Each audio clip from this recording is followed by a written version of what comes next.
touch on leadership, leading by example. What I've learned along the way is downlines most probably do what we do, not what we say. So you told them go and sponsor, they look at you if you sponsor. If you ask them about guests in the meetings, they look at you if you got a cycle of guests in the meeting. So the best way to lead is by doing. So they actually see you doing what you're telling them to do. So for us to be able to be good leaders, we've got to have the discipline to lead ourselves, to do what we're supposed to do. Because we may be directors, we may be software directors, that we are still distributors.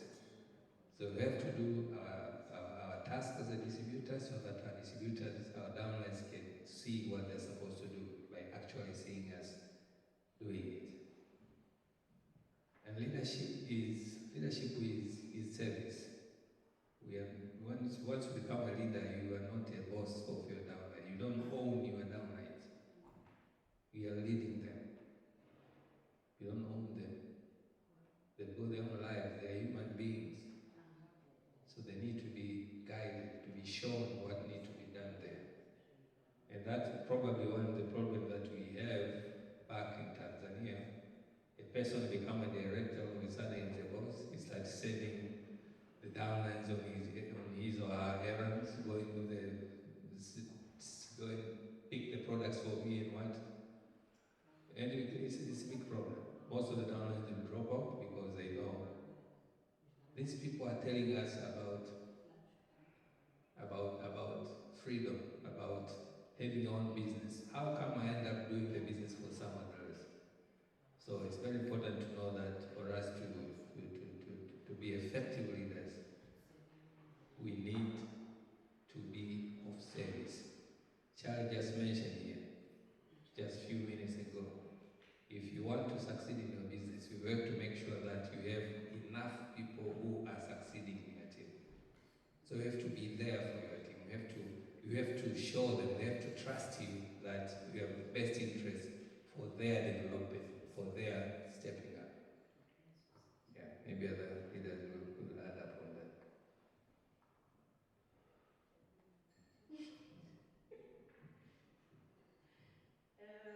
Okay, before I do what I do, I say what we are doing in our team. When it comes to this topic, there is always something that really shows for me the picture of leading by example. And I'm sure you will be aligned with me.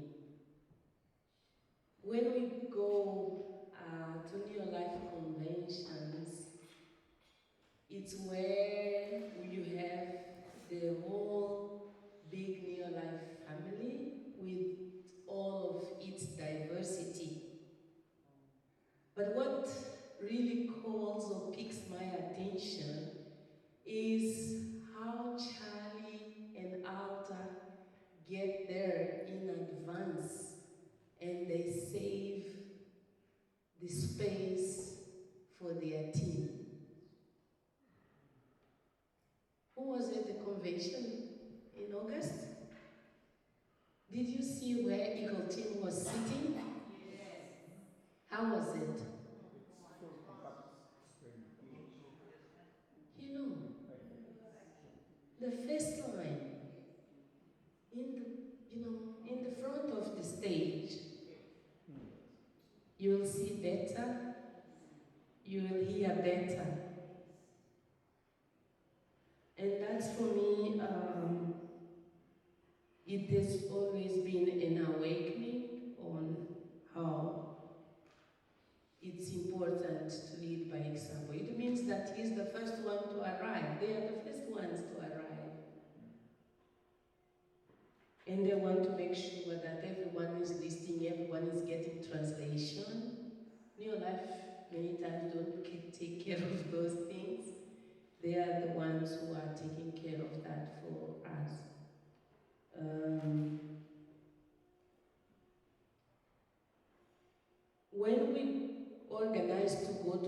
dimensions. Charlie is the first one wanting to know how many people we are bringing. And he sets up something to motivate the team to come together and participate in the maximum number. So you feel that you are wanted and you must be there. You feel that you are important and it makes difference for you to be there. The other thing is that there's a time that I was called to be a MC, Master of Ceremony, and it was at the time I was like, why me? And I kept on the whole event asking, but why? And I ended up going to Charlie to ask, but why, Charlie, did you give me this responsibility? And he said, I didn't give you this responsibility. It's your results that put you in that responsibility. So going back to what we do as a team learning from this Charlie's experience is really that we do our best to practice what we learn at Eagle Team. I think it's not that I think, I feel so proud and privileged that we are Eagle Team. It makes so much difference what we learn as a community, as an organization. That we learn values, we learn principles. If Charlie yesterday picked up Ivan for him to share the way he was sitting and standing up and eating, it shows us that he's here observing.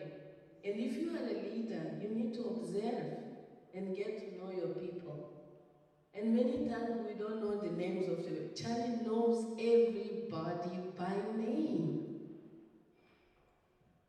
When I say Charlie, I'm saying Charlie and Alta because who is managing the papers? It's Alta, by the way. And Charlie keeps on saying, it's not me, it's Alta who does that. So we know that there's no Charlie without Alta and there's no Alta without Charlie. And that is another thing of leadership. You know, they know the business, both of them, and you feel that. When you talk with Alta about something, you don't need to go and talk to Charlie again. You know, they talk in one voice. And as a team, we try in Mozambique. We have Adelina is our top leader, but we have different world team members. We continue to do our ADT functions all together.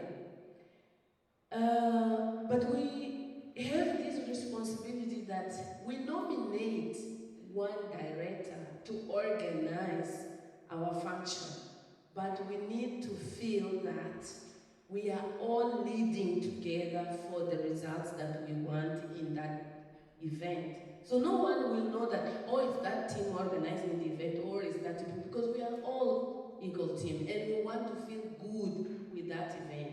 We don't want that thing that, oh, when it's class organizing the event is good, or when is that team organizing, or that leader organizing the event is more or less. No, we want to celebrate that we have done good. It's so important that we can feel that as a team, we are together. But of course, there is recognition for praising who did better through the PVs, through the step-ups, but the teamwork is important, and we as leaders, we need to encourage the teamwork, the supporting of each other, but we need to acknowledge those who are making a difference even within the teamwork. So I think leading by example is you standing first before everybody, especially when it's a time of serving. Serving without expecting to be served. Serving without expecting to be served. And if you do that, your team will follow you. I used to tell my downlines, the thing that you make me suffer from your downlines will make you suffer from the same.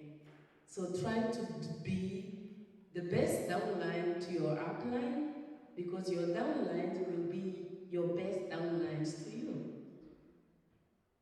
Like our mothers used to say, you will be a mother one day. Yeah, so it's the same that I tell my downlines. Okay, before you hand over mic to Charlie Nat, there's something I wanted to add as she was talking about Charlie and Alta. Charlie had been coming to Dar es Salaam for many years. He stayed in the front, he teaches us a lot. He taught us a lot of things. But I've realized I've learned a lot more from observing them. I think some of us, I don't know if you're observing Charlie and Alta around, how they interact with each other, how they care for each other. I don't think you've noticed. For us, I was talking to Rosie. I said, well, let's learn. This is how we should, that's how we should interact within each other. Because I understand for those who are couples, the foundation of the business starts at your own relationship. I will respect each other, I will love each other, I will support each other. Because if you don't sort out what happens at home, then nothing will happen in the business up there. So I've learned a lot of things by being close to Charlie and Alta. I remember there was one time he came to Dar es Salaam. Normally when he comes, it's our uplines who host them. That particular time our uplines were not there. So they called me and Rosie said, now Charlie's coming, so they're going to host him. And it was, what are we going to be talking to Charlie for 3 years, for 3 days? You see, so he came, the first thing he put us at ease, relax, you're going to be fine and what, and we relaxed. We went to the hotel. The first thing he did, we sat down there, we went and buy juice and came and served us. That was like, okay, this is Charlie saving us. First lesson, leadership, be your service. And then, as we were talking, he was asking about our business. We happened to one Ruby by then, coming from Ruby Orientation. So he said, you're coming from Ruby Orientation, fantastic. He picked the phone. And he started calling downlines from Namibia, from Angola. Go and speak to this person. Tell him why it's important for him to go to Ruby Orientation. Second lesson of leadership. Even people in your downlines can add value, can add something in your business. You don't have to act, you know everything. You give people the chance to add value to your business, and by that way, you train them to be leaders by themselves. So that was another very good lesson we got from Chad. We went to the event, and there were panels of young people there talking about whatever they're doing the business in Swahili.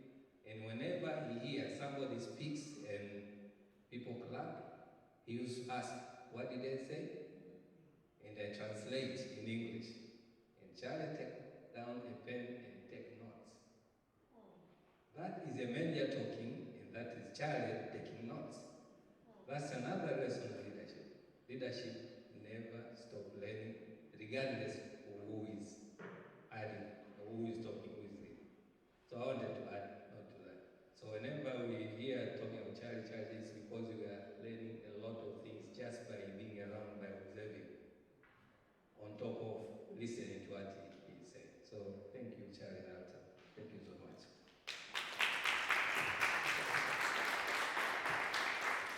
Before I can hand, I think I need to share something which is important to us.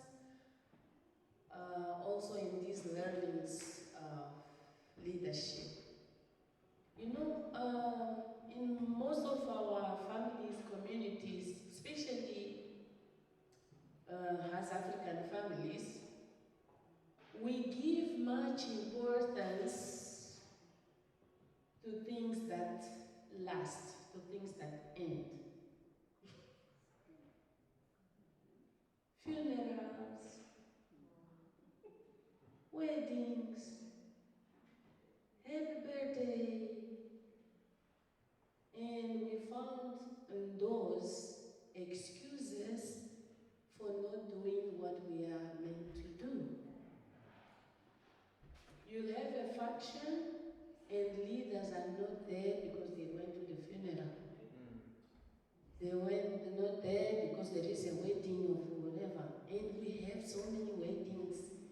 they collapse and marry again and marry again. And we are there. We are godmothers, we are the ones who are running this and that. And Charlie taught us one thing. Perhaps when he was saying that, he was joking, but for me, it has been a turnaround. He said, or he keeps on saying, the only reason for you to miss an event is when you are dead. If the person who died is you, then it's okay that you don't come to anything.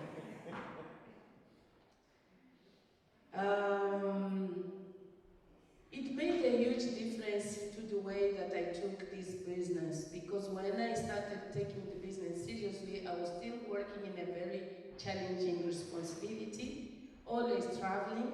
So many times I had to, shift from one trip to wherever part of the world to run to, New Life Convention or New Life meeting or so. And today, back home, it's a graduation of my younger son.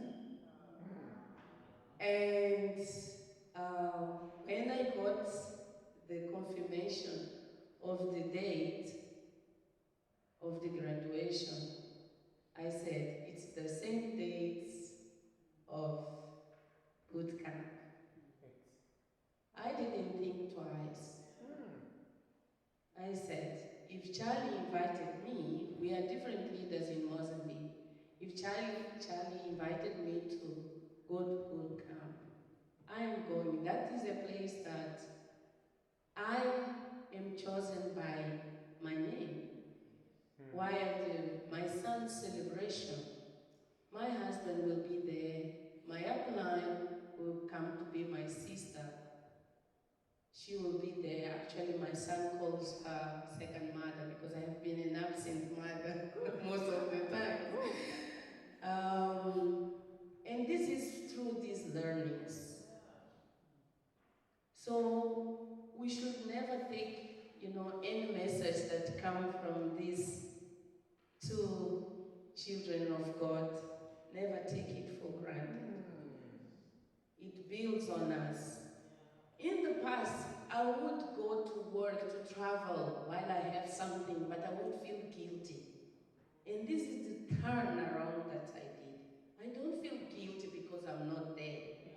I'm so happy that there is a celebration there, and I'm celebrating here, that I'm here with the team, I'm here sharing, I'm here learning. But what would I do in the table of the celebration? I would be arguing with myself, do I take a glass of wine or not? No, just for 2 hours, because the event is just 2 hours. The organizer is taking 6 months, but for 2 hours. The children themselves, they didn't want that. They wanted to go and, to take a holiday, but the parents, they want that fancy organizing. So let's come back and put our foot on the ground and rethink what is the value of life. Most of the things that we give name, we think that it's a tradition, and let's challenge most of these traditions that are holding us back. We need to change our mindset. Especially our traditional African cultures, values, or whatever that we can name that. Really, even the religious traditions, some of them, we need to challenge and question them. Because the most strong religion is what you build inside here. And if it's inside here, no matter where you are, actually, I celebrate it more when I go to the mountain, in the silence, not in the noise of the streets of Maputo. Yeah, thank you, Charlie.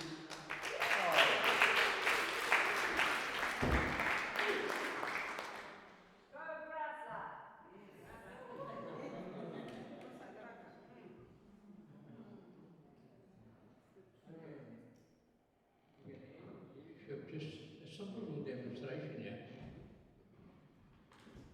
Maybe you'll all get it. No, I'm not going to get on board. Let's see, what's that? A piece of string, am I right? Yes. Okay. Now you want to get that string ahead in life as a leader. Okay, now if you take that string and you push it, it's not going to get you where you want it. But if you get in front and you start being a good example and you lead it, the string will